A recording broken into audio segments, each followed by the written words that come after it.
जय श्री राधे। पूज्य श्री सद्गुरुदेव भगवान के चरणों में प्रणाम। संतवाणी।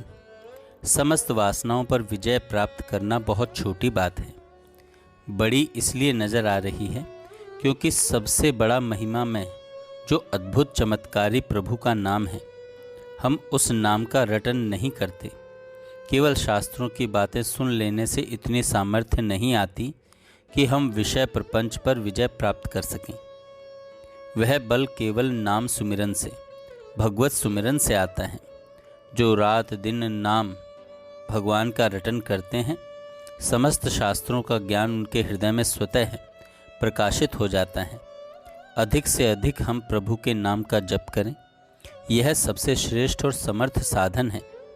यह साधन ऐसा है कि पवित्रता अपवित्रता अर्थात खाना पीना चलना फिरना उठना बैठना आदि सभी अवस्थाओं में नाम जप किया जा सकता है।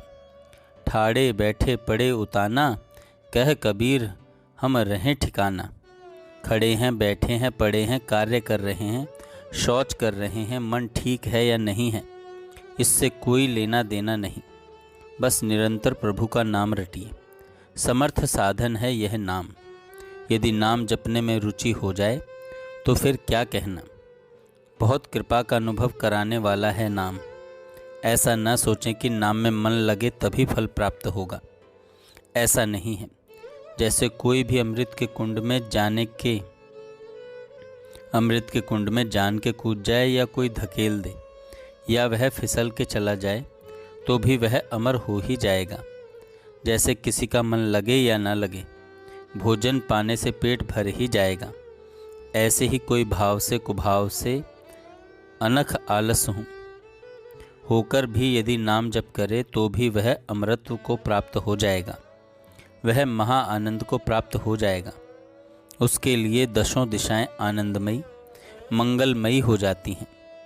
गोस्वामी तुलसीदास जी कहते हैं, भाव कुभाव अनख आलस नाम जपत मंगल दिसि दसहु। अपनी दिनचर्या में कीर्तन का नियम सब साधकों को रखना चाहिए। भले थोड़े समय करो लेकिन सबको कीर्तन करना चाहिए। हर संप्रदाय के उपासक को कीर्तन करना चाहिए। कीर्तन बहुत महिमामय है। कीर्तन से क्या होता है? जहाँ तक नाम गूंजता है वहाँ का वातावरण भागवतिक हो जाता है। सभी जीव जंतु पवित्र हो जाते हैं। साधक किसी दूसरी चीज में राजी न हो। हम किसी बात से राजी होकर हर्षित न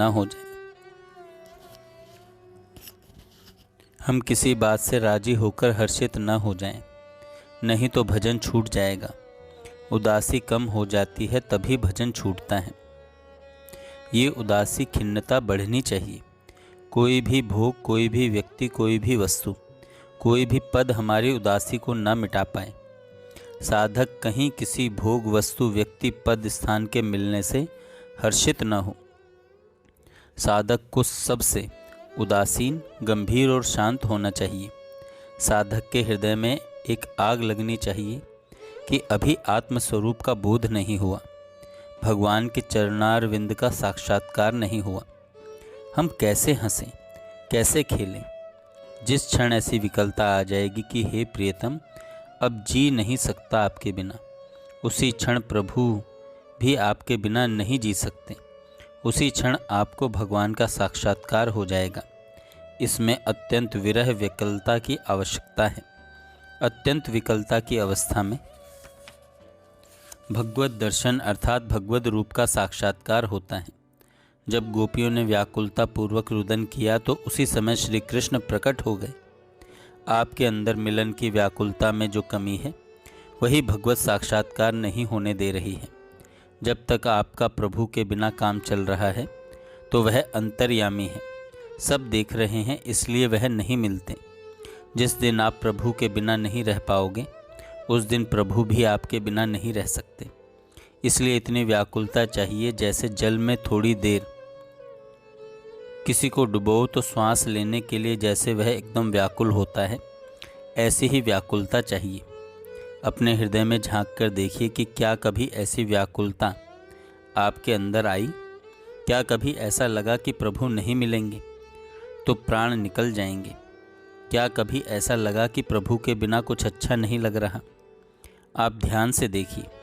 यदि ऐसी विकलता नहीं आई तो और साधन भजन बढ़ाइए। भगवत प्राप्ति में देरी हमारी तरफ से हो रही है। हमारे अंदर प्रभु से मिलने की वो व्याकुलता नहीं है।